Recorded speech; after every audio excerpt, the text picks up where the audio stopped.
नमस्कार दोस्तों, स्वागत है आप सबका अमित क्लासेस आगरा के स्टडी प्लेटफॉर्म पर। दोस्तों आज की ये जो वीडियो है वो बहुत ही ज़्यादा महत्वपूर्ण रहने वाली वीडियो है, क्योंकि इस वीडियो में हमने टॉप 50 प्रश्नों को शामिल किया हुआ है। और ये टॉप 50 प्रश्न दोस्तों सीटेट ईवीएस की परीक्षा में बार बार पूछे गए सभी प्रीवियस ईयर के प्रश्न हैं दोस्तों। तो ज़्यादा से ज़्यादा मेरे भाई बहन लाइव जुड़े और इस सुपरफास्ट रिवीजन को जरूर देखें। एग्जाम में जो कि आपका सीटेट का एग्जाम 7 जुलाई को होने वाला है, ये उस एग्जाम के लिए बहुत ही ज़्यादा इंपॉर्टेंट रहने वाले मैंने इसमें प्रश्न शामिल किए हैं दोस्तों। तो ज़्यादा से ज़्यादा मेरे भाई बहन लाइव जुड़ें और इस वीडियो को लाइक जरूर करें और शेयर करना ना भूलें। तो चलिएगा स्टार्ट करते हैं प्रश्न नंबर फर्स्ट को। इसमें आपसे कहा गया है नीचे दिए गए शहरों में से किसी एक में रेत के पहाड़ जिन्हें रेत का टीला कहते हैं कहाँ कहा जाता है, वे कहाँ पाए जाते हैं? बताइए बताइए कहाँ पाए जाते हैं? क्या आबू धाबी में पाए जाते हैं, कतर में, थिम्बू में या काबुल में? बताइए, कमेंट करके बताइए। सीधी बात है, रेत के टीले कहाँ पाए जाते हैं? बताइए कहाँ पाए जाते हैं? तो आपका होगा आबू धाबी में पाए जाते हैं। आबू धाबी की राजधानी क्या है? यूएई यानी संयुक्त राष्ट्र अमीरात। ठीक है, ये आपको ध्यान में रखना है। वही बात करते हैं दोस्तों कतर की। कतर की क्या है? दोहा है। क्या है? दोहा है दोस्तों। थिम्बू कहाँ की है? भूटान की है। कहाँ की है? भूटान की है। और काबुल आप सभी जानते हैं कहाँ की है? अफगानिस्तान की है। अफगानिस्तान की है। ठीक है दोस्तों, तो ये आपको ध्यान में रखना है दोस्तों। ये कहाँ की है? अफगानिस्तान की है। इसी को हम दुबई कहते हैं। क्या कहते हैं? दुबई कहते हैं दोस्तों। तो चलिएगा, आपको सिर्फ इतना ध्यान रखना है कि रेत के टीले कहाँ पाए जाते हैं। तो चाहे आपका यूए दिया हो चाहे अबू धाबी दिया हो, तो आप करेक्ट ऑप्शन लगा लोगे। तो इसका राइट आंसर क्या हो जाएगा? ऑप्शन नंबर जो ए है वो करेक्ट हो जाएगा। चलिएगा आगे बढ़ते हैं दोस्तों। शेयर और सब्सक्राइब जरूर करें दोस्तों और लाइक जरूर करिएगा। इसमें आपसे सेकंड वाला प्रश्न जो है आदिवासियों से रिलेटेड है। अब देखिएगा, आदिवासी जो लोग थे वो किस प्रकार बर्तन बनाते थे, ठीक है, उनसे ये रिलेटेड है पूरा प्रश्न। तो देखिएगा, आदिवासी हजारों साल पहले कांसे यानी ब्रॉन्ज की चीजें बनाते थे। भाई बर्तन भी बनाते थे, कुछ बहुत सारी मूर्तियां वगैरह भी बनाते थे। आज भी हमारे घरों में कांसे का प्रयोग होता है। कांसे के विषय में निम्नलिखित में से सबसे सही कथन आपको बताना है। तो बताइए सही कथन कौन सा होगा? यह पीतल और कॉपर का मिश्रण है, आपका वो एकदम गलत। यह तांबे और जस्ते और एल्यूमिनियम का मिश्रण है, गलत। यह तांबे और टिन का मिश्रण है। तो आपका ऑप्शन नंबर क्या है? सी जो है करेक्ट हो जाएगा। ये आपको ध्यान में रखना है दोस्तों। ठीक है, चलिएगा आगे बढ़ते हैं। बात करते हैं प्रश्न नंबर 3 की। प्रश्न नंबर 3 में आपसे क्या बोला गया है? निम्नलिखित में से त्योहारों के उस समूह को चुनिए जो पूर्णिमा को मनाए जाते हैं। अब पूर्णिमा को टोटल कितने त्योहार मनाए जाते हैं? 3 त्योहार मनाए जाते हैं। कौन कौन से? एक आपका होली मनाई जाती है, ठीक है, होली, रक्षाबंधन और गुरु नानक दिवस। ठीक है, तो ये आपको ध्यान में रखना है। जयंती होती है तो बुद्ध जयंती मनाते नहीं है, दिवाली मनाते नहीं है, दिवाली मनाएंगे नहीं, ये गलत हो गया। तो ऑप्शन नंबर क्या हो जाएगा? बी हो जाएगा। देखो, होली भी पूर्णिमा को मनाते हैं, रक्षाबंधन भी मनाते हैं और गुरु पूर्णिमा भी का पूर्णिमा को मनाते हैं। तो आपका ऑप्शन नंबर जो आपका बी है वो करेक्ट हो जाएगा। ये आपको ध्यान में रखना है दोस्तों। ठीक है, चलिएगा आगे बढ़ते हैं। बात करते हैं प्रश्न नंबर 4 की। प्रश्न नंबर 4 में आपसे क्या बोला गया है? ओजोन परत। अब ओजोन परत की बात जैसे ही आती है तो आपको तुरंत ध्यान में रखना है कि ओजोन परत कहां पाई जाती है? समताप मंडल में पाई जाती है। समताप मंडल में पाई जाती है दोस्तों, इतना आपको ध्यान रखना है। इसका अधिकतम हास्य का मतलब छिद्र होते जा रहा है, नुकसान होता जा रहा है, कमी होती जा रही है। निम्नलिखित में से किस पर हुआ है? बताइए, क्या उत्तरी ध्रुव पर हुआ है, दक्षिणी ध्रुव पर हुआ है, भूमध्य रेखा पर हुआ है, या उपरोक्त में से कोई नहीं? तो मैं आपको बता दूं ये कहां हुआ है। ओजोन परत का हादसे कहां हुआ है? बताइए, कमेंट करके मुझे बताइएगा। पहले कमेंट करिएगा सभी भाई बहन, कमेंट करके बताइएगा कहां हुआ है। मैं आपको बता दूं ये कहां हुआ है? अंटार्कटिका में हुआ है। अंटार्कटिका में हुआ है। अब आप कहोगे अंटार्कटिका तो ऑप्शन में नहीं है, तो अंटार्कटिका को ही क्या बोलते हैं हम? दक्षिणी ध्रुव कहते हैं। ये भी आपको ध्यान में रखना है दोस्तों। ओजोन की बात करते हैं दोस्तों। ओजोन दिवस कब मनाते हैं? 16 सितंबर को मनाते हैं दोस्तों। और एक बात और, ओजोन का संकेत क्या होता है? O3 होता है। ठीक है, और ये क्या करती है? सूर्य से आने वाली परावैंगनी किरणों को धरती तक आने तक रोकती है। वो इसलिए रोकती है, अगर ये डायरेक्ट आएंगी तो मनुष्य को कई प्रकार के रोगों का सामना करना पड़ेगा, जैसे त्वचा कैंसर हुआ, ठीक है, काफी सारे रोगों का सामना करना पड़ेगा। तो ये आपको क्या है? ध्यान में रखना है। चलिएगा आगे बढ़ते हैं। बात करते हैं प्रश्न नंबर 5 की। प्रश्न नंबर 5 में क्या बोला है, वायुमंडलीय हरित गृह, हरित गृह प्रभाव। हरित गृह का मतलब क्या होता है, ग्रीन हाउस। गृह को यहाँ क्या कह दिया है, गृह लिख दिया है, जबकि इसका मतलब क्या हुआ, हाउस। तो ये आपको ध्यान रखना है, ठीक है। हरित गृह यानी ग्रीन हाउस, और हरित को ही क्या बोलते हैं, ग्रीन बोलते हैं। मुख्यतः किस अवशोषण एवं पुनः उत्सर्जन द्वारा उत्पन्न होता है, बताइएगा। बताइए, वायुमंडल द्वारा प्रकाश के, गलत हो जाएगा, भूतल की बात ही नहीं है। वायुमंडल द्वारा परावैगनी, ये तो आपके ओजोन परत से संबंधित है, तो आपका क्या होगा, ऑप्शन नंबर बी। वायुमंडल द्वारा अवरक्त विकिरणों द्वारा ऐसा होता है, ठीक है। तो आपका ऑप्शन नंबर जो दोस्तों बी है वो एकदम करेक्ट हो जाएगा।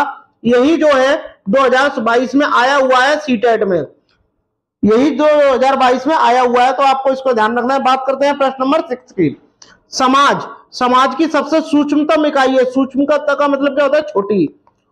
छोटी का मतलब, अब एक बच्चा होता है, बच्चा सबसे पहले कहां से सीखता है, आप कहोगे परिवार से सीखता है, और परिवार में उसकी शिक्षिका कौन होती है, माँ होती है। ऐसे ही समाज की सबसे छोटी इकाई क्या होती है, परिवार होती है, ठीक है। परिवार जो है पहली इकाई होती है, ये आपको ध्यान में रखना है दोस्तों। चलिएगा बात करते हैं प्रश्न नंबर 7 की। मधुमक्खी के छत्ते में रानी मधुमक्खी की संख्या होती है, बताइए। यानी मधुमक्खी का जो छत्ता होता है उसमें रानी मधुमक्खी की संख्या होती है। अब वो आपको बतानी है कि संख्या कितनी होती है, बताइएगा, कमेंट करके मुझे बताइएगा कि भाई संख्या कितनी होती है। बात करते हैं दोस्तों मधुमक्खी, और मधुमक्खी पालन को क्या बोलते हैं, एपीकल्चर बोलते हैं। मैं हर वीडियो में आपको बताता हूं कि क्या बोलते हैं, एपीकल्चर कहते हैं दोस्तों। एक बात और कि आपको जो मधुमक्खी पालन का जो सही समय होता है वो कौन सा होता है, अक्टूबर से कौन सा, दिसंबर तक होता है, ये आपको ध्यान में रखना है। दूसरी बात होती है रानी मधुमक्खी, रानी मधुमक्खी की संख्या कितनी होती है, एक होती है। क्या होती है, एक होती है। इस बात को आपको ध्यान में रखना है। तो इसका राइट आंसर क्या हो जाएगा, एक हो जाएगा, ठीक है। अब बात आती है कि जो रानी मधुमक्खी होती है, ये एक तो इसकी संख्या होती है, एक संख्या हो गई, लेकिन इसकी एक बात और आपको कमेंट करके बतानी है, इसका जीवन काल कितना होता है। भाई रानी मक्खी होती है, इसका जीवन काल कितना होता है, तो आप क्या बोलोगे, 3 वर्ष। क्या होता है, 3 वर्ष होता है, ठीक है। 3 वर्ष क्या होता है, इसका जीवन काल होता है, कौन सा, रानी मधुमक्खी का होता है। और छत्ते में केवल एक रानी मधुमक्खी रहती है, ठीक है। चलिएगा आगे बढ़ते हैं, बात करते हैं प्रश्न नंबर 8 की। पौधों का रसोई घर किसे कहते हैं, रसोई घर का मतलब जहां वो भोजन बनाते हैं, निर्माण करते हैं। बताइए, पत्ती को कहते हैं, तना को कहते हैं, पुष्प को कहते हैं, जड़ को कहते हैं। आपने एक शब्द का नाम सुना होगा, क्लोरोफिल। किसका, क्लोरोफिल का। अब ये कहां उपस्थित होता है, आप कहोगे सर हरे पेड़ पौधों की पत्तियों में उपस्थित होता है। और जब सूर्य का प्रकाश इस पर आता है, कार्बन डाइऑक्साइड और जल के साथ क्रिया करके सूर्य का प्रकाश और क्लोरोफिल की सहायता से अपने भोजन का क्या निर्माण करते हैं और ऑक्सीजन उत्सर्जित करते हैं। तो कौन कर रहा है, ये सब पत्तियां ही तो कर रही हैं। तो आपका ऑप्शन नंबर क्या हो जाएगा, ए जो है वो करेक्ट हो जाएगा। चलिएगा, आई होप आपको वीडियो अच्छी लग रही होगी, तो लाइक शेयर सब्सक्राइब जरूर करें। बात करते हैं दोस्तों प्रश्न नंबर 9 की। प्रश्न नंबर 9 में आपसे क्या बोला है, नागफनी सतावार एक प्रकार का पौधा। बताइए किस प्रकार का पौधा है, क्या जलीय पौधा है, स्थलीय पौधा है, मरुस्थलीय पौधा है, या पर्वतीय पौधा है। तो आप कहोगे भाई इस नागफनी जो होते हैं, सदाबहार होते हैं, इनको कम पानी की आवश्यकता होती है, कम पानी की आवश्यकता होती है। और जब कम पानी की आवश्यकता होगी तो ये कैसे होंगे, कटीले होंगे। कैसे होंगे, कटीले होंगे। और जब कटीले होंगे तो कहीं ना कहीं इसमें कांटे से निकल रहे होंगे। और ये ऐसे पौधे कहां पाए जाते हैं, जहां पानी की कमी हो। और बताओ, ये बोल रहा है जलीय, तो ये तो गलत हो जाएगा। स्थलीय जगह पर भी पानी होता है, बट मरुस्थलीय में नहीं होता है। मरुस्थलीय जगह पर क्या है, पानी नहीं होता है। तो आपका ऑप्शन नंबर जो आपका सी है वो करेक्ट हो जाएगा, ठीक है क्या दोस्तों। चलिएगा आगे बढ़ते हैं, बात करते हैं प्रश्न नंबर 10। प्रश्न नंबर 10 की चर्चा करते हैं दोस्तों। प्रश्न नंबर 10 में आपसे क्या बोला गया है, देखिएगा। इसमें आपसे बोला गया है कि कौन सा सुमेलित नहीं है। बताइए कौन सा सुमेलित नहीं है, कमेंट करके आपको हमें बताना है कि इनमें से ये कुछ मेले दिए गए, राज्य दिए गए, इनसे आपको मैच करना है। और मैच करने के बाद में ऐसा कौन सा है जो इसका सुमेलित नहीं है। तो बताइए कौन सा सुमेलित नहीं है, कमेंट करके मुझे बताइएगा कौन सा सुमेलित नहीं है। भाई देखो, अंबाजी जो मेला है ये कहां लगता है आपका, गुजरात में लगता है। ये तो बात सही है यार भाई, ये जो अंबाजी जो मेला होता है ये कहां लगता है आपका, गुजरात में लगता है, ठीक है। और माघ मेला उत्तर प्रदेश में लगता है, ठीक है। ये भी आपको पता है, उत्तर प्रदेश के कहां, इलाहाबाद में। कहां, इलाहाबाद में लगता है, ये भी आपको पता है। ठीक है, नैना देवी मेला ये आपका असम में लगता है। आप कहोगे गलत, कहां लगता है फिर ये लगता है आपका हिमाचल प्रदेश में। कहां लगता है? हिमाचल प्रदेश, हिमाचल प्रदेश के बिलासपुर जिले में। कहां लगता है? बिलासपुर जिले में लगता है, बिलासपुर जिले में लगता है, ये आपको ध्यान में रखना है। तो आपका यही वाला रॉन्ग हो जाएगा। बेड़ेश्वर मेला ये आपका राजस्थान में लगता है। अब राजस्थान में कहां लगता है? कमेंट करिएगा कहां लगता है। डुंगरूगढ़। कहां लगता है? डूंगरगढ़ भी कह देते हैं, डुंगरूगढ़ भी कह देते हैं। कहां लगता है? डूंगरगढ़ में। ये आपको ध्यान में रखना है। ठीक है, तो ये आपको पता चल गया कि कहां लगते हैं, तो इसका आपको ध्यान रखना है। गुजरात की बात करते हैं दोस्तों, तो गिर जो राष्ट्रीय उद्यान है ये आपका कहां है? ये आपका गुजरात में है, ये भी आपको ध्यान रखना। उत्तर प्रदेश की बात करते हैं तो दुधवा, दुधवा राष्ट्रीय उद्यान। असम की वही बात करें तो काजीरंगा, क्या है? काजीरंगा नेशनल पार्क है, ये भी आपका कहां है? असम में स्थित है, और ये एक सींग के गैंडे के लिए प्रसिद्ध है। राजस्थान की बात करते हैं, रणथंभौर हुआ, केवला देव हुआ, केवला देव, ये सब कहां है? ये आपके राजस्थान में स्थित है। ठीक है दोस्तों, चलिएगा आगे बढ़ते हैं, स्क्रीनशॉट लेते रहिएगा। बात करते हैं प्रश्न नंबर 11 की। प्रश्न नंबर 11 भी मोस्ट इंपॉर्टेंट है दोस्तों। पुष्कर मेला, पुष्कर मेला कहां आयोजित होता है? आप कहोगे सर राजस्थान में होता है। कहां होता है? राजस्थान में। अब राजस्थान में भी तो जिले हैं, तो राजस्थान में कितने जिले हैं बताइए? 33 जिले हैं। कितने हैं? 33 जिले हैं दोस्तों। अब 33 जिलों में से अब आपको बताना है कि ये कहां लगता है, बताइएगा कहां लगता है। क्या जयपुर में लगता है, उदयपुर में, जोधपुर में, या अजमेर में? तो आपको पता होना चाहिए कि जयपुर जो है राजस्थान की राजधानी है, इसी को क्या बोलते हैं? पिंक सिटी कहते हैं। क्या बोलते हैं? पिंक सिटी कहते हैं दोस्तों। और एक आपको कमेंट करके बताना है कि फिर पिंक सिटी से कहते हैं तो ब्लू सिटी किसे कहते हैं? ये आपको जोधपुर को कहते हैं। क्या कहते हैं इसको? ब्लू सिटी के नाम से जानते हैं। अब बात आती है यहाँ पुष्कर मेला की। तो पुष्कर मेला जो है वो अजमेर में आयोजित किया जाता है, लेकिन अजमेर से भी 11 किलोमीटर दूरी पर एक पुष्कर स्थान है। क्या है? पुष्कर स्थान है। यहां पर क्या है? इस मेले का आयोजन किया जाता है। और किसके उपलक्ष्य में किया जाता है? क्योंकि यहां एक प्राचीन मंदिर है, ब्रह्मा जी का मंदिर, वहां पर क्या है? इसका आयोजन किया जाता है। तो आपका ऑप्शन नंबर जो आपका डी है वो करेक्ट हो जाएगा। चलिएगा आगे बढ़ते हैं दोस्तों, बात करते हैं प्रश्न नंबर 12 की। प्रश्न नंबर 12 बहुत ही ज्यादा महत्वपूर्ण प्रश्न है।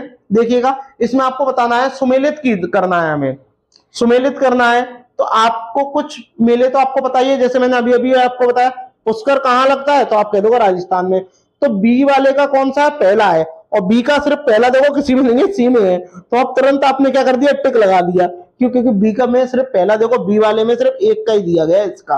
और भी आगे मतलब कुंभ का मेला कहां लगता है? प्रयागराज, उत्तर प्रदेश।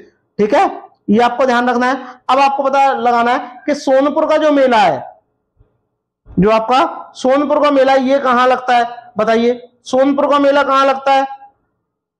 सोनपुर का मेला कहां लगता है? आप कहोगे सर बिहार में लगता है। तो नौचंदी मेला कहां लगता है? आप कहोगे ये मेरठ में लगता है। ये मेरठ में लगता है, ये बिहार में लगता है। तो आपका क्या हो जाएगा? ऑप्शन नंबर जो आपका सी है वो करेक्ट हो जाएगा।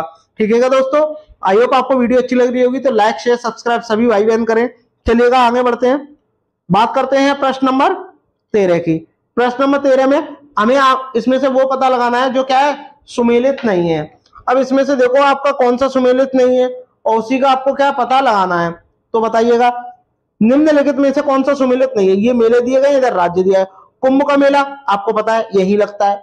कुंभ का मेला कहां लगता है? यही लगता है। आपको पता है कहां? इसी को प्रयागराज कहते हैं। ठीक है, रथ यात्रा पुरी से निकलती है। देवी शरीफ मेला ये आपका कहां है? बाराबांकी का, ये भी सही है। लेकिन ददरी मेला ये आपका कहां है? मथुरा का नहीं है। अब मथुरा का नहीं है तो ये कहां का है? कमेंट करिएगा, मैं आपके कमेंट देखना चाहता हूं कि भाई ये आपका ददरी मेला है, ये कहां है? ये आपका कहां है? यूपी का है। यूपी में कहां लगता है? ये बलिया। कहां का? ये यूपी का बलिया का मेला का नाम है क्या? ददरी मेला। तो ये आपको ध्यान रखना है। तो आपका ऑप्शन नंबर जो आपका डी है वो करेक्ट हो जाएगा। चलिएगा आगे बढ़ते हैं दोस्तों, बात करते हैं प्रश्न नंबर 14 की। अब हम बात करते हैं प्रश्न नंबर 14 की। इसमें आपसे क्या बोला गया है? इसमें आपसे कहा गया है प्रसिद्ध फसल त्योहार। प्रसिद्ध फसल त्योहार जो पोंगल है ये कहाँ मनाया जाता है? आपको पता है गल, और गल कब करते हैं? मिलते हैं। और मिलना किसमें आ रहा है? आपको देखो इसमें मिलना आ रहा है। गल कब करते हैं? मिलकर। तो आप कह दोगे किसमें? तमिलनाडु में। तमिलनाडु में, ये मैं आपको कई बार करा चुका हूं, तमिलनाडु में मनाया जाता है, ये आपको पता होना चाहिएगा दोस्तों। चलिएगा आगे बढ़ते हैं, और आपको कुछ बातें हैं वो भी आपको ध्यान रखनी चाहिए कि ये जो पोंगल है ये कब मनाया जाता है? ये आपको मनाया जाता है 14 से 15 जनवरी। 14 से 15 जनवरी को मनाया जाता है। इसी दिन उत्तर भारत में क्या संक्रांति दिवस मनाते हैं, ठीक है, ये भी आपको पता होना चाहिए। चलिएगा आगे बढ़ते हैं, बात करते हैं प्रश्न नंबर 15 की। प्रश्न नंबर 15, बैसाखी पर्व, बैसाखी में भंगड़ा पाकर मस्त रहे पंजाबी, ये आपने गाना भी सुना होगा, तो आपको तुरंत लगा देना है कहां? पंजाब। गाने से ही आपको पता चल गया। महाराष्ट्र की बात करते हैं, लावड़ी। उत्तर प्रदेश की बात करते हैं, रासलीला, रासलीला है, रामलीला है। गुजरात, गुजरात का कमेंट करके बताइएगा, गुजरात का एक नृत्य ही बता दो, कमेंट करके मुझे बताइएगा गुजरात का। चलिएगा आगे बढ़ते हैं, बात करते हैं प्रश्न नंबर 16 की। प्रश्न नंबर 16 मोस्ट इंपोर्टेंट प्रश्न है दोस्तों, देखिएगा इसमें आपसे क्या कहा गया? झूम की खेती अपनाई जाने वाली पद्धति के विषय में नीचे दिए गए कथनों पर क्या करना है? आपको विचार करना है। आपको बताना है कि इनमें से कौन सा ऑप्शन जो है वो सही है, ठीक है। चलिएगा बताइएगा। क्वेश्चन स्टेटमेंट इसके दिए गए हैं 4।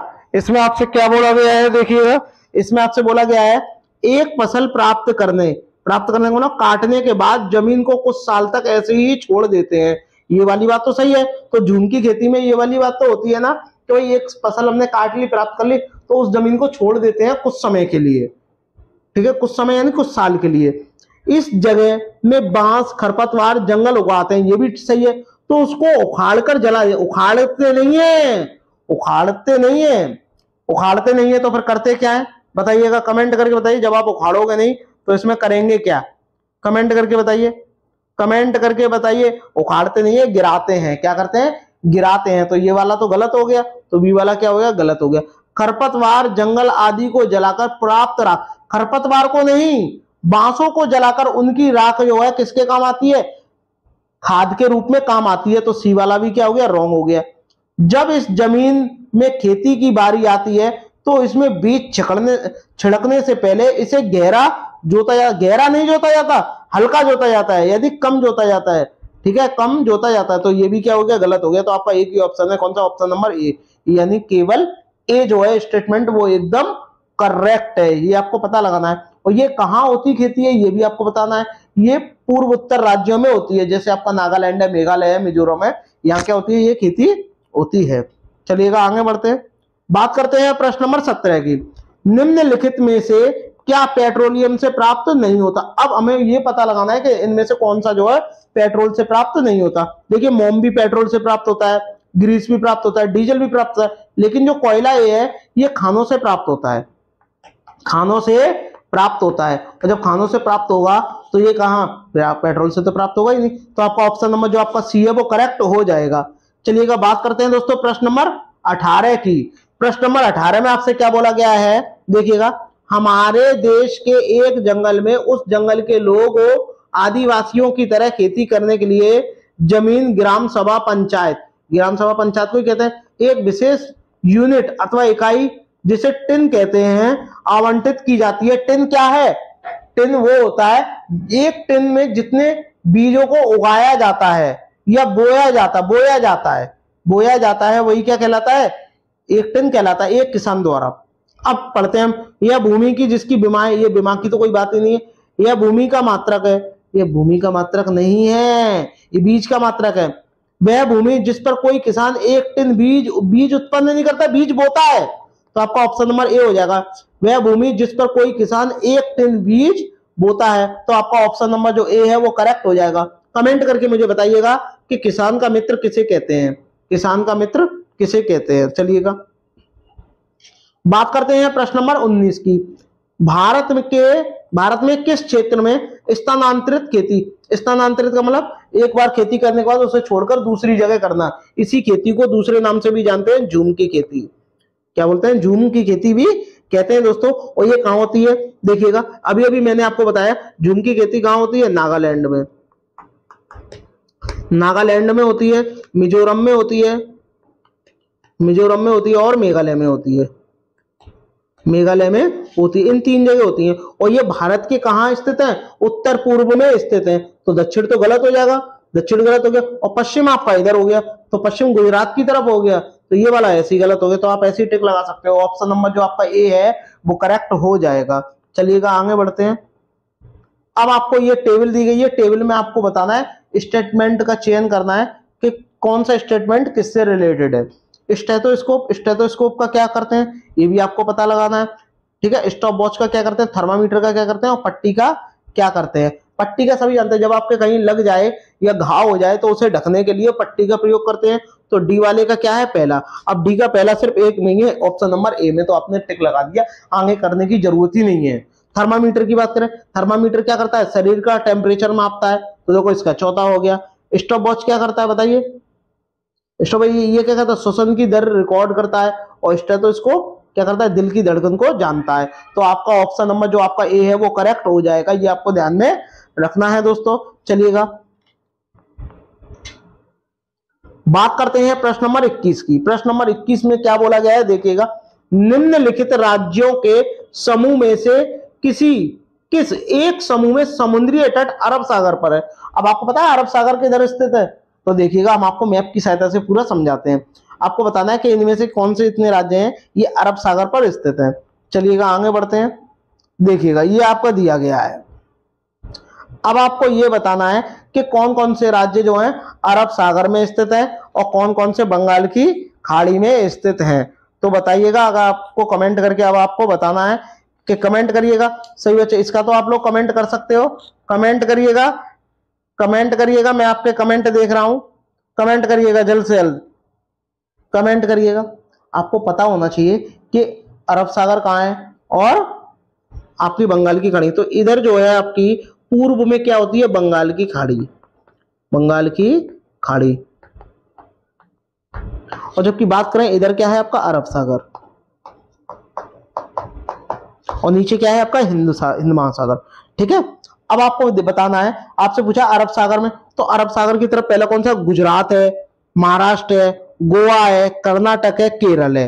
ये कितने 5 राज्य हैं।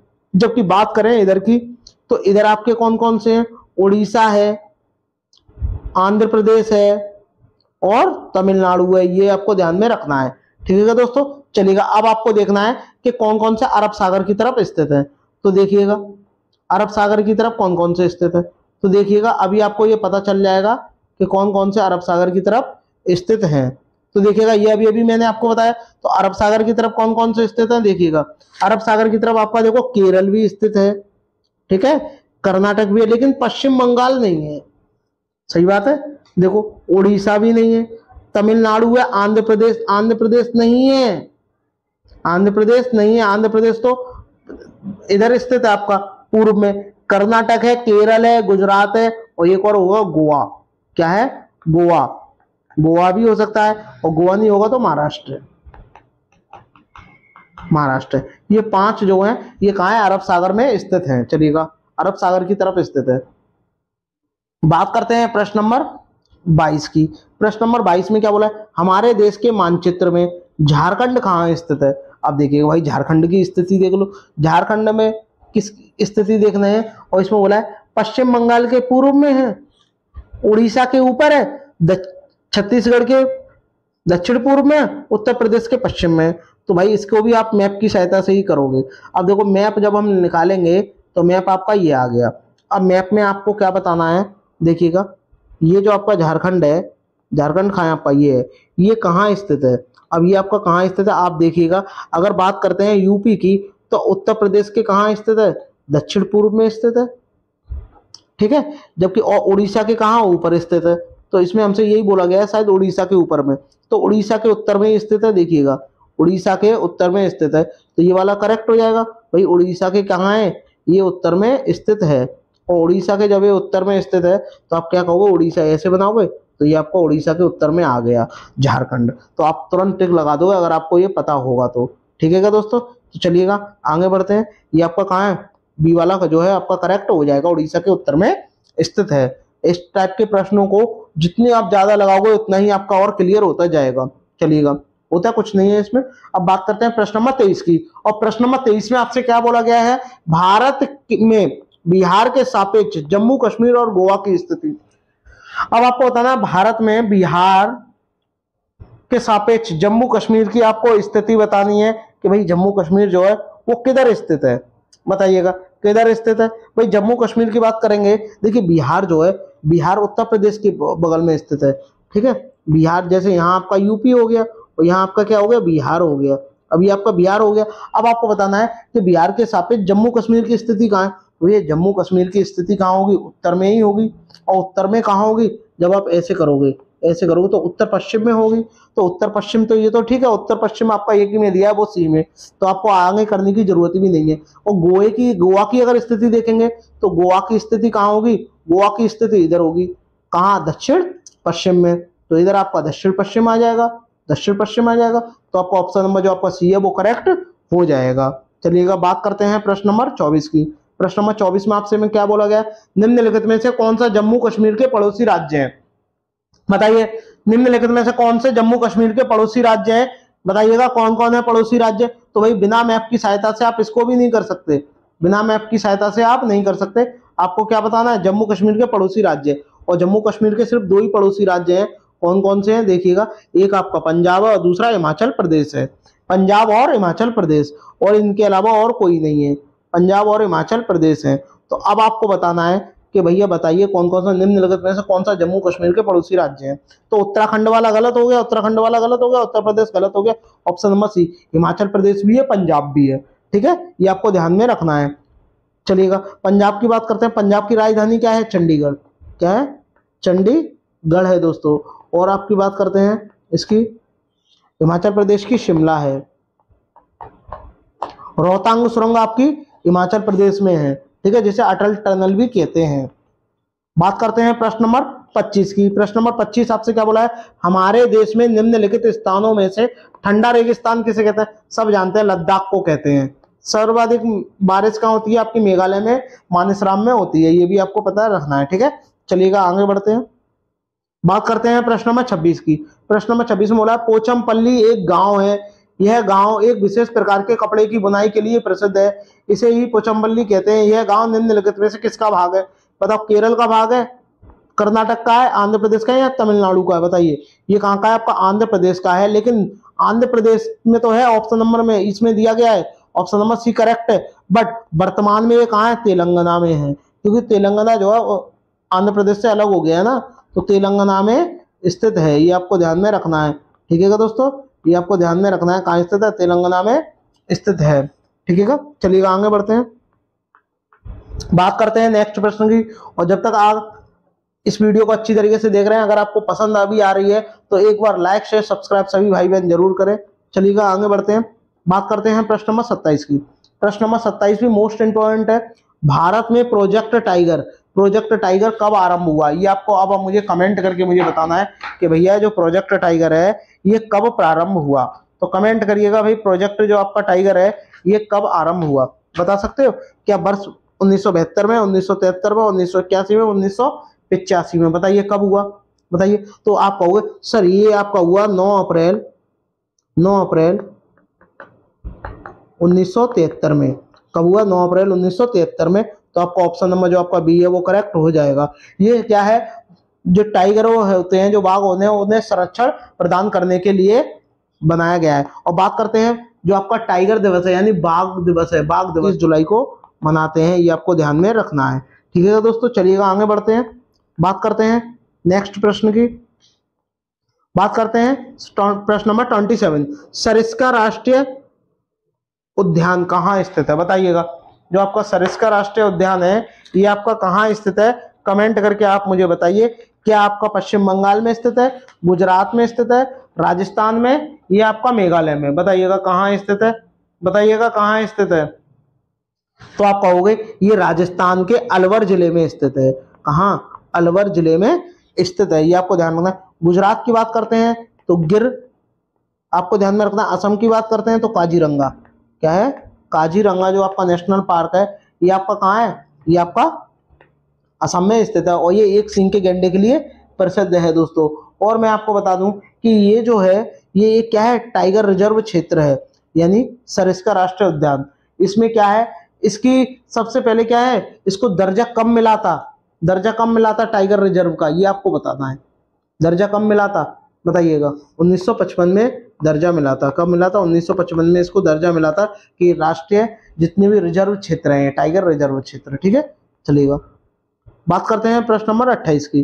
प्रश्न नंबर 28 में क्या बोला है, निम्नलिखित में से कौन सा जोड़ा ठीक है।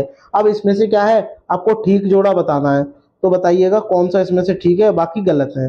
देखिएगा सब कर्नाटक का नृत्य क्या है, कालबेलिया है, असम का बिहू है, उड़ीसा का भरतनाट्यम है, या तमिलनाडु का क्या है, लावड़ी है। बताइएगा कौन सा है, कमेंट करके मुझे बताइएगा सभी भाई बहन कि कौन सा इसमें से करेक्ट है। कमेंट करिएगा, कमेंट, मैं आपके कमेंट देख रहा हूँ, कमेंट करिएगा सभी भाई बहन। तो आप कहोगे ऑप्शन नंबर जो आपका बी है वो करेक्ट हो जाएगा, क्योंकि असम का तो बी हुआ है, कर्नाटक का क्या है, यक्षगान, क्या है, यक्षगान है दोस्तों, ठीक है। और बात करते हैं यहीं पे तमिलनाडु का क्या है, पोंगल, क्या है, पोंगल है। लावड़ी का है, महाराष्ट्र का, महाराष्ट्र का, ये भी आपको ध्यान में रखना है। भरतनाट्यम कहाँ का है, तमिलनाडु का, तमिलनाडु का, ठीक है, ये भी आपको ध्यान में रखना है, ठीक है क्या दोस्तों। हाँ, अब आपको मुझे कमेंट करके बताना है, कमेंट करके आपको मुझे बताना है कि जो आपका ये जो कालबेलिया है, जो ये कालबेलिया जो नृत्य है, ये आपका कहाँ का है, तो आप कहोगे सर ये राजस्थान का है। कहाँ का है, राजस्थान का है कालबेलिया, ठीक है, ये भी आपको ध्यान में रखना है। चलिएगा प्रश्न नंबर 29 में आपसे क्या बोला गया है, कोंकणी किस राज्य की राजभाषा है, बताइए। कोंकणी जो है वो कहाँ की राज्य भाषा है, ये आपको कमेंट करके मुझे बताना है। तो बताइए क्या केरल की है, क्या गोवा की है, या महाराष्ट्र की है, तेलंगाना की है। तो आप कहोगे सर महाराष्ट्र की तो मराठी है, क्या है, मराठी है, और तेलंगाना की तेलुगु है, तेलुगु है, ये भी आपको पता है। और गोवा की क्या है, कोंकणी है, गोवा की क्या है, कोंकणी, कोंकणी है। और केरल की क्या है बताइएगा, केरल की क्या है, मलयालम, मलयालम है, ठीक है दोस्तों। ठीक, चलिएगा आगे बढ़ते हैं दोस्तों, बात करते हैं प्रश्न नंबर 30 की। प्रश्न नंबर 30 मोस्ट इंपॉर्टेंट है, ये आपको कमेंट करके मुझे बताना है कि लोसार त्योहार जो है किस राज्य में मनाया जाता है, बताइएगा। जो आपका लोसार त्योहार है ये आपका कहाँ मनाया जाता है, अरुणाचल प्रदेश में, झारखंड में, महाराष्ट्र में, या बिहार में। तो आप कहोगे कहाँ मनाया जाता है, ये आपका अरुणाचल प्रदेश में मनाया जाता है। मैंने आपको कई बार आपको बताया है। झारखंड की बात करते हैं, झारखंड में क्या है, कर्मा त्योहार, जो आपका कर्मा त्योहार है ये आपका कहाँ मनाया जाता है, झारखंड में मनाया जाता है। गणेश चतुर्थी, जो आपकी गणेश चतुर्थी है ये आपकी कहाँ मनाई जाती है, ये आपकी महाराष्ट्र में मनाई जाती है चतुर्थी, ठीक है, ये आपको ध्यान में रखना है। गणेश चतुर्थी कहाँ मनाई जाती है, ठीक है। और एक बिहार की छठ पूजा, छठ पूजा ये आपकी कहाँ होती है, ये भी आपकी बिहार में होती है। तो इस क्वेश्चन का जो राइट आंसर होगा ऑप्शन नंबर जो ए है वो करेक्ट हो जाएगा। चलिएगा आगे बढ़ते हैं कि बच्चे को सामाजिकरण का पाठ कहां से प्राप्त होता है। सामाजिकरण का प्राप्त का मतलब ये हो गया दोस्तों कि समाज में किस प्रकार रहा जाता है, समाज में सब क्या क्या किया जाता है, ठीक है, क्या क्या होता है। तो इसका जो पाठ है वो कहां से प्राप्त होता है, क्या परिवार से प्राप्त होता है, विद्यालय से, बच्चे की बात हो रही है दोस्तों, वयस्क की बात नहीं हो रही है, सांस्कृतिक केंद्र से, धार्मिक केंद्र। तो आप कहोगे परिवार से प्राप्त होता है। मैं कहूंगा क्यों, क्योंकि परिवार में की जो पहली शिक्षिका होती है, परिवार में जो माँ होती है वो बच्चे की क्या होती है, पहली शिक्षिका होती है, वही सिखाती है बच्चों को। चलिएगा आगे बढ़ते हैं, बात करते हैं दोस्तों प्रश्न नंबर 2 की। प्रश्न नंबर 2 में बोला है भारत में बाल विवाह, बाल विवाह का मतलब जिनकी भी 18 साल से उम्र कम है उनका विवाह हो जाना ही क्या है, बाल विवाह कहलाता है। का निरोध, निरोध का मतलब होता है विरोध, क्या होता है, विरोध करना कि ये गलत है। अधिनियम किस वर्ष पारित हुआ था, तो देखो पारित कब हुआ था, 2006 में, 2008 में, 2011 में, 1997 में। तो आपको ध्यान रखना है ऑप्शन नंबर जो आपका ए है वो करेक्ट हो जाएगा, यानी 2006 में पारित हुआ था। जबकि बात करें दोस्तों लागू की, और लागू कब हुआ था, ये 1 नवंबर 2007 को क्या है ये लागू हो गया था पूरे भारतवर्ष में। चलिएगा आगे बढ़ते हैं, बात करते हैं दोस्तों प्रश्न नंबर 3 की। प्रश्न नंबर 3 में क्या बोला है, निम्न में से कौन सा कथन जो है सही है? बताइए आपको क्या है करेक्ट स्टेटमेंट, आपको पता लगाना है। एकल परिवार में दहेज प्रथा सामान्य बात है। पहले बात करते हैं दोस्तों परिवार की। जो आपका परिवार है ये दो भागों में से मिलकर बना है। पहले में कौन आता है? एकल होता है। पहला कौन सा होता है? एकल होता है। और दूसरा होता है दोस्तों संयुक्त परिवार। कौन सा? संयुक्त परिवार होता है। एकल परिवार में क्या होता है? माता पिता और उनके अविवाहित बच्चे होते हैं। जबकि बात करें संयुक्त परिवार में, संयुक्त परिवार में माता पिता, दादा दादी, चाचा चाची, ताऊ ताई और उनके अविवाहित बच्चे जो हैं सभी शामिल होते हैं। तो ऐसा परिवार क्या कहलाता है? संयुक्त परिवार कहलाता है। तो ये वाला तो क्या हमें सही वाला चाहिए था, तो ये तो भाई रॉन्ग है। एकल परिवार में बाल श्रम सामान्य बात है, आप कहोगे एकदम गलत। दहेज प्रथा बाल श्रम शहरों में सामान्य बात है, आप कहोगे एकदम गलत। दहेज प्रथा और बाल श्रम सामाजिक बुराई जरूर है। दहेज लेना एक सामाजिक बुराई है, ठीक है। और बालकों से श्रम करवाना ये भी क्या है? एक सामाजिक बुराई है। तो आपका ऑप्शन नंबर जो आपका सी है वो करेक्ट हो जाएगा। चलिएगा आगे बढ़ते हैं दोस्तों। बात करते हैं प्रश्न नंबर 4 की। प्रश्न नंबर 4 में आपसे क्या बोला है? एकल परिवार। अभी मैंने आपको बताया एकल परिवार में क्या होते हैं? माता पिता होते हैं, माता पिता, और कौन होते हैं? उनके बच्चे। और कौन होंगे? उनके बच्चे। अब देखिएगा केवल पति पत्नी होंगे, आप कहेंगे एकदम गलत। संपूर्ण परिवार जिसमें बच्चे, उनके माता पिता, दादा दादी आ गए, गलत हो गया। वर्ष 1950 के बाद बना परिवार एकल परिवार, आप कहोगे एकदम गलत। तो आपका ऑप्शन नंबर 20 करेक्ट है। परिवार जिसमें माता पिता हो और उनके अविवाहित बच्चे हों, ऐसा परिवार क्या कहलाता है? आपका एकल परिवार कहलाता है। चलिएगा आगे बढ़ते हैं दोस्तों। बात करते हैं प्रश्न नंबर 5 की। प्रश्न नंबर 5 में आपसे क्या बोला गया है? देखिएगा पीने के लिए सुरक्षित पानी को क्या कहते हैं? बताइए। यानी पीने के लिए जो पानी क्या हो, सुरक्षित हो, उसको क्या कहेंगे? कमेंट करके बताइएगा क्या कहेंगे। पीने योग्य पानी, ताजा पानी, नल का पानी या अशुद्ध जल? बताइए क्या कहेंगे, कमेंट करके बताइएगा क्या कहेंगे आप लोग। तो आपका होगा ऑप्शन नंबर जो आपका ए है वो करेक्ट हो जाएगा। पीने के लिए जो सुरक्षित पानी होगा उसे पीने योग्य पानी कहते हैं। चलिएगा आगे बढ़ते हैं। बात करते हैं दोस्तों प्रश्न नंबर 6 की। प्रश्न नंबर 6 में क्या बोला गया है? देखिएगा इसमें आपसे बोला गया है मिनी माता। अब आपको पता होना चाहिए कि मिनी माता जो रोग है वो कैसे होता है, ठीक है। तो मैं आपको बता दूं, जापान में एक जगह है जहां क्या है, मिनी माता नाम से वो मशहूर है। कहाँ है? जापान में है। और वो ये जगह जो है वो समुद्र के किनारे है। और वहां पर जितनी भी मछलियां थी उनमें क्या है, एक पदार्थ, एक तत्व पाया गया जिसके कारण काफी लोग घायल हो गए, उनकी मृत्यु तक हो गई, बीमार भी हो गए और उनकी मृत्यु तक हो गई उस मछली को खाने से। तो उस मछली में ज्यादा मात्रा में क्या पाया गया वो आपको बताना है। मछली खाने से होता है जिसमें अधिक मात्रा में क्या हो, तो बताइए क्या हो? आर्सेनिक हो, पारा हो, कैडमियम हो या उपरोक्त सभी? तो आप कहोगे सर क्या होना चाहिए इसमें? पारा। अगर पारा ज्यादा होगा तो पारे की अधिकता से कौन सा रोग होता है? आपका मिनी माता रोग हो जाता है। और पारे का संकेत क्या होता है दोस्तों? Hg होता है। इसको दूसरी भाषा में मरकरी भी कह देते हैं। क्या? मरकरी भी कह देते हैं, जिसका यूज किसमें होता है? थर्मामीटर वगैरह में किया जाता है। बात करते हैं दोस्तों प्रश्न नंबर 7 की। इसमें आपसे क्या बोला है? निम्नलिखित में से कौन सी ग्रीन हाउस गैसें हैं? अब आपको बताना है ग्रीन हाउस गैसें हैं। क्या कार्बन डाइऑक्साइड है? क्या मीथेन है?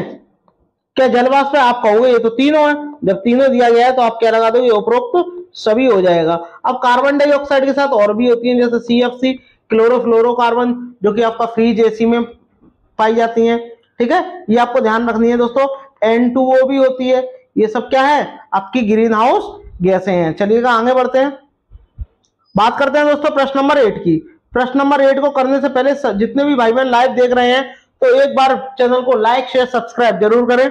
चलिएगा स्टार्ट करते हैं। प्रश्न नंबर 8, निम्नलिखित में से जल में घुलनशील विटामिन कौन से हैं? अब आपको ये पता होना चाहिए भैया, जल में घुलनशील विटामिन की बात हो रही है तो विटामिन आपके दो प्रकार के होते हैं। आप कहोगे कौन कौन से?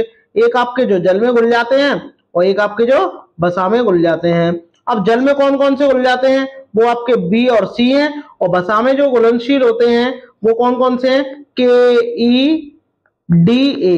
देखिए आप इसको एक ट्रिक की सहायता से आप इसको ध्यान रख सकते हो।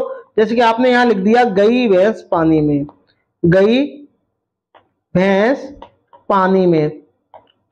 अब पानी में कौन चली गई? पानी में कौन? पानी यानी जल, कौन गई है? भैंस। भैंस यानी BC, कौन गई है? BC यानी भैंस गई है। और जबकि वसा की बात करें तो वसा हमारा किससे प्राप्त होता है, दूध दही से ही प्राप्त होता है। तो उसमें बैक्टीरिया पाए जाते हैं, और बैक्टीरिया को ही आप क्या कह सकते हो, कीड़ा कह सकते हो। क्या कीड़ा कह सकते हो। कीड़ा से आप ध्यान रख सकते हो कि ये आपकी कौन सी है, वसा में घुलनशील है। बात करते हैं दोस्तों विटामिन ए की, कि भाई विटामिन ए जल में घुलनशील आप पाओगे बिल्कुल भी नहीं है, डी भी नहीं है और के भी नहीं है। कौन सी आपकी बी वाली करेक्ट हो जाएगी। विटामिन बी की कमी से कौन सा रोग होता है, आप बोलोगे बेरी बेरी रोग होता है। विटामिन के की कमी से रुधिर का थक्का नहीं जमता। विटामिन डी की कमी से रिकेट्स नामक बीमारी हो जाती है, यानी हड्डी संबंधी रोग हो जाता है। और विटामिन ए की कमी से रतौंधी नामक रोग हो जाता है। ये आपको ध्यान में रखना है। और जो आपको इसमें दिया नहीं है वो कौन सा, विटामिन सी। और विटामिन सी की कमी से स्कर्वी नामक बीमारी हो जाती है, इसका भी आपको ध्यान में रखना है दोस्तों, ठीक है। और विटामिन सी ज्यादातर खट्टे पदार्थों में पाया जाता है। चलिएगा आगे बढ़ते हैं। आई होप आपको वीडियो अच्छी लग रही होगी। अगर अच्छी लग रही हो तो लाइक शेयर सब्सक्राइब जरूर करें। देखिएगा, गोलकुंडा किला किसने बनवाया था, आपको पता होना चाहिए। जो गोलकुंडा किला है ये आंध्र प्रदेश में स्थित था, लेकिन वर्तमान में ये कहाँ है, आपका तेलंगाना में है। कहाँ है, तेलंगाना में है। गोलकुंडा जो आपका किला है ये आपका कहाँ स्थित है, तेलंगाना में है, ठीक है। ये आपको ध्यान में रखना है दोस्तों, तेलंगाना में। और ये किसने बनवाया था, ये आपका चोल वंश के शासक ने बनवाया था। चालुक्य, काकतीय या पल्लव, तो आप बोलोगे काकतीय राजवंश के संस्थापक ने इसका निर्माण कराया था। ये आपको ध्यान में रखना है। बात करते हैं दोस्तों प्रश्न नंबर 10। प्रश्न नंबर 10 जो है वो बहुत ही ज्यादा पावरफुल क्वेश्चन है दोस्तों। क्यों, क्योंकि इसमें आपको क्या करना है, वो बताना है जो सुमेलित नहीं है, यही आपके ऑप्शन है। तो देखिएगा, सबसे पहले बात करते हैं प्रोजेक्ट घड़ियाल। इसकी शुरुआत कब हुई थी, 1975 में हुई थी, तो ये वाला तो करेक्ट है। प्रोजेक्ट गेंडा और हिम तेंदुआ, इसकी शुरुआत कब हुई थी, सन 1987 में हुई थी, ठीक है दोस्तों। प्रोजेक्ट लाल पांडा, इसकी शुरुआत 1996 में हुई थी, ये भी सही है, ये भी सही है। प्रोजेक्ट टाइगर की शुरुआत कब हुई थी, 1972 में नहीं हुई थी, कब हुई थी, 1973 में हुई थी, ये आपको ध्यान रखना है, ठीक है। अब आपको एक बात और ध्यान रखनी है, तो 1972 में किया हुआ था। प्रोजेक्ट जो शेर परियोजना है ये कब लागू हुई थी, ये आपकी 1972 में लागू हुई थी। अब आपको मुझे एक बात और बतानी है कि प्रोजेक्ट टाइगर यानी टाइगर बाघ दिवस कब मनाते हैं, कमेंट करके मुझे बताइएगा। जो आपका बाघ दिवस है ये कब मनाया जाता है, अभी अभी मनाया गया है, तो आप इसको कमेंट करके मुझे बताइएगा। चलिएगा आगे बढ़ते हैं। बात करते हैं दोस्तों प्रश्न नंबर 11 की।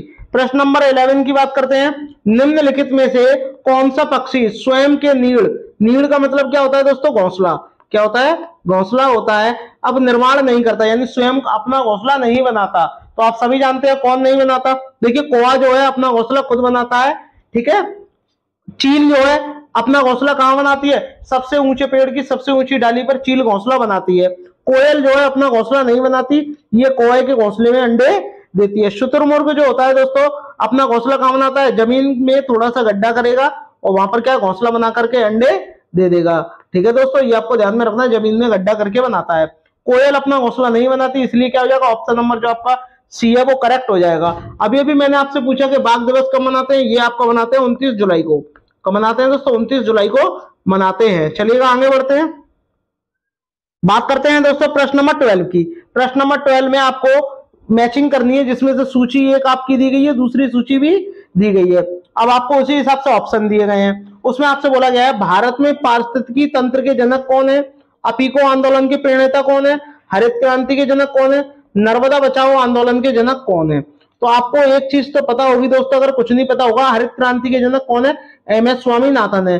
तो यानी पहले का सी वाले का कौन सा, सेकंड। और सी का देखो सेकंड किसी में नहीं है, किसमें है, आपके डी वाले ऑप्शन में। तो आपका यही हो जाएगा, आगे पढ़ने की जरूरत ही नहीं है।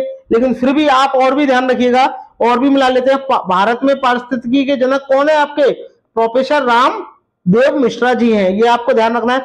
नर्मदा बचाओ आंदोलन के जनक कौन है आपके, बताइए, नर्मदा बचाओ आंदोलन के जनक कौन है, कमेंट करके बताइए। ये आपके मेधा पाटेकर है। और अपिको आंदोलन पांडुरंग हेगड़े, ये आपको ध्यान में रखना है दोस्तों। तो आपका ऑप्शन नंबर जो आपका डी है वो करेक्ट हो जाएगा। चलिएगा दोस्तों आगे बढ़ते हैं। बात करते हैं दोस्तों प्रश्न नंबर 13 की। प्रश्न नंबर 13 में आपसे क्या बोला, निम्नलिखित में से सुमेलित नहीं है, यानी जो मैचिंग दी गई है वो उनका क्या है, इनमें एक मैचिंग जो है वो गलत है। जल पुरुष के नाम से किसे जाना जाता है, डॉक्टर राजेंद्र प्रसाद को जाना जाता है, सही है। भारत का वर्डमैन सलीम अली है। हरित क्रांति का जन्मदाता विश्व में हरित क्रांति के जन्मदाता कौन है? नॉर्मन अर्नस्ट बोरलॉन्ग है, तो ये भी ठीक है। जबकि बात करें भारत में अभी अभी मैंने आपको बताया कौन है? एम एस स्वामीनाथन है, ये अभी अभी मैंने आपको पढ़ाया है। नर्मदा बचाओ आंदोलन के जनक कौन है? क्या पांडुरंग हेगड़े? आप बोलोगे एकदम गलत। नर्मदा बचाओ आंदोलन के जनक कौन है दोस्तों? नर्मदा बचाओ आंदोलन के जनक कौन है? मेधा पाटेकर। कौन है? मेधा पाटेकर है दोस्तों, ये आपको ध्यान में रखना है, ठीक है, पाटेकर है। जबकि पांडुरंग हेगड़े की बात करें, ये किसके जनक है? अपीको आंदोलन। अपीको आंदोलन के जनक कौन है आपके? पांडुरंग हेगड़े, ये आपको ध्यान में रखना है। चलिएगा आगे बढ़ते हैं, बात करते हैं प्रश्न नंबर 14 की। प्रश्न नंबर 14 में क्या बोला गया है? वह कौन सा पक्षी है जो सबसे ऊंचे पेड़ की सबसे ऊंची डाली, यानी सबसे ऊंचा पेड़ होगा और सबसे ऊंची ही उसकी डाली होगी, उस पर घोंसला बनाता है? क्या कौवा बनाता है? कौवा जो होता है वो किसी भी पेड़ की ऊंची डाली पर बना लेता है। कोयल जो होती है अपना घोंसला नहीं बनाती, कौवे के घोंसले में ही अंडे दे देती है। तो इसका राइट आंसर क्या हो जाएगा? चील हो जाएगा। कबूतर की बात करें, ये पुराने मकानों में अपना घोंसला बना देते हैं, पुराने मकानों में और यहाँ खंडरों में, ये आपको ध्यान में रखना है दोस्तों। यहाँ खंडरों में क्या है? घोंसला बना देते हैं। चलिएगा आगे बढ़ते हैं, बात करते हैं दोस्तों प्रश्न नंबर 15 की। प्रश्न नंबर 15 में आपसे क्या बोला गया है? मोस्ट इंपॉर्टेंट प्रश्न है दोस्तों।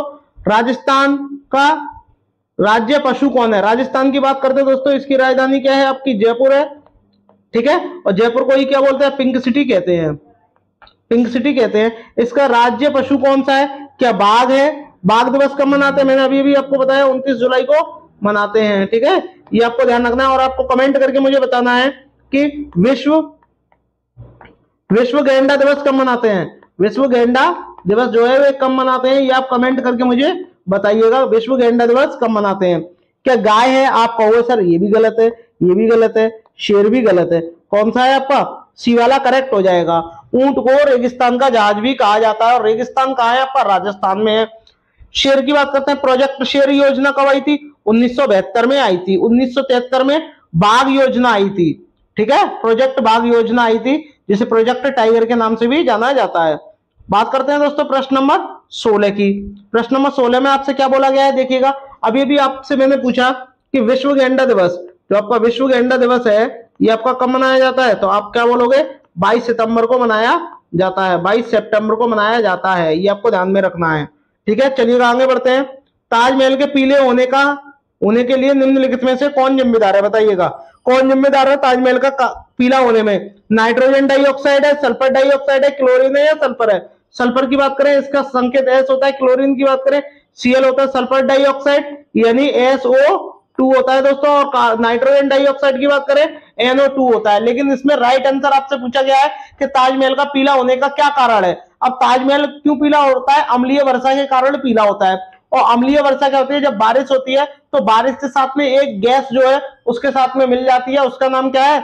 Sulphur dioxide. और बात करते हैं दोस्तों प्रश्न नंबर 17 की। प्रश्न नंबर 17 में क्या बोला है? किस गैस के वर्षा के पानी में घुलने से वर्षा का पानी अम्लीय हो जाता है? अभी अभी मैंने आपको पढ़ाया है हाइड्रोजन पेरोक्साइड। हाइड्रोजन पेरोक्साइड का सूत्र क्या होता है? हाइड्रोजन पेरोक्साइड का सूत्र क्या होता है बताइएगा? आप बोलोगे H2O2, ये आपको ध्यान में रखना है। नाइट्रोजन मोनोऑक्साइड का NO, वो तो कार्बन डाइऑक्साइड का क्या होता है? CO2, और सल्फर डाइऑक्साइड का SO2 होता है। तो राइट आंसर क्या हो जाएगा आपका? ऑप्शन नंबर जो आपका डी है वो करेक्ट हो जाएगा। चलिएगा दोस्तों बात करते हैं प्रश्न नंबर 18 की। इसमें आपसे क्या बोला? भारत में गैंडे कहां सुरक्षित हैं? बताइए। कार्बेट नेशनल पार्क में, काजीरंगा नेशनल पार्क में, बांदीपुर नेशनल पार्क में, या गिर नेशनल पार्क में? गिर की बात करते हैं दोस्तों, तो ये जो गिर परियोजना है ये किसके लिए फेमस है? ये एशियाई शेरों के लिए प्रसिद्ध है, एशियाई शेरों के लिए प्रसिद्ध है दोस्तों। और ये का बात आपको और ध्यान रखनी है, ये आपकी कहां है? ये आपकी गुजरात में है। कहां है? गुजरात में स्थित है दोस्तों। वही बात करते हैं बांदीपुर नेशनल पार्क की, ये आपकी कहां है? कर्नाटक में है, कर्नाटक में। और कर्नाटक का एक नृत्य है जिसका नाम क्या है? यक्षगान।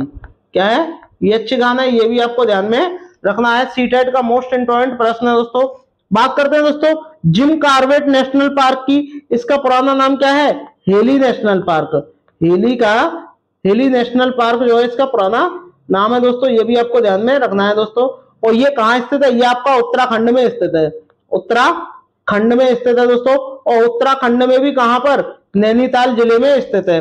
बात करते हैं काजीरंगा। काजीरंगा इसका करेक्ट हो जाएगा, ये एक सींग के गैंडे के लिए प्रसिद्ध है और ये कहां है आपका, ये आपका असम में स्थित है। ठीक है, ये भी आपको ध्यान में रखना है दोस्तों। चलिएगा आगे बढ़ते हैं, बात करते हैं दोस्तों प्रश्न नंबर 19 की। प्रश्न नंबर 19 में आपसे क्या बोला है, निम्नलिखित में से कौन सा पर्यावरण का भौतिक कारक है। अब आपको बताना है कि इनमें से कौन सा भौतिक कारक है। अब भौतिक कारक कौन कौन से होते हैं, जैसे वायु हो गया आपका, गैस हो गई, वायु गैस, मृदा हो गई, लकड़ी हो गई, कोयला हो गया। ठीक है, ये क्या है आपके भौतिक कारक है। पत्थर हो गया, ये क्या है भौतिक कारक है। क्या पेड़ पौधे हैं, वायु है, मनुष्य, सूक्ष्म जीव है। आप कहोगे देखिए पेड़ पौधे क्या है आपके, सजीव है, मनुष्य भी सजीव है, सूक्ष्म जीव भी सजीव है, लेकिन बात हो रही है यहाँ भौतिक कारक की, और भौतिक कारक क्या है आपका, वायु है। इसलिए आपका राइट आंसर क्या हो जाएगा, ऑप्शन नंबर जो है बी के साथ में लॉक हो जाएगा। आई होप आपको वीडियो अच्छी लग रही होगी, तो सभी भाई बहन लाइक शेयर सब्सक्राइब जरूर करें। बात करते हैं दोस्तों प्रश्न नंबर 20 की। और प्रश्न नंबर 20 में आपसे क्या बोला गया है, देखिएगा एक सूची एक दी गई है, दूसरी भी दी गई है, और आपको मैचिंग करनी है। विश्व जल दिवस कब मनाते हैं, आपका 22 मार्च को मनाते हैं, यानी पहले का तीसरा, और पहले का तीसरा आपका ऑप्शन नंबर सी में दिया है, आगे करने की जरूरत ही नहीं है। पृथ्वी दिवस कब मनाते हैं, 22 अप्रैल को मनाते हैं। ओजोन दिवस आपका 16 सितंबर को मनाते हैं, जबकि विश्व पर्यावरण दिवस आपका 5 जून को मनाते हैं। तो ये आपको ध्यान में रखना है दोस्तों। चलिएगा आगे बढ़ते हैं।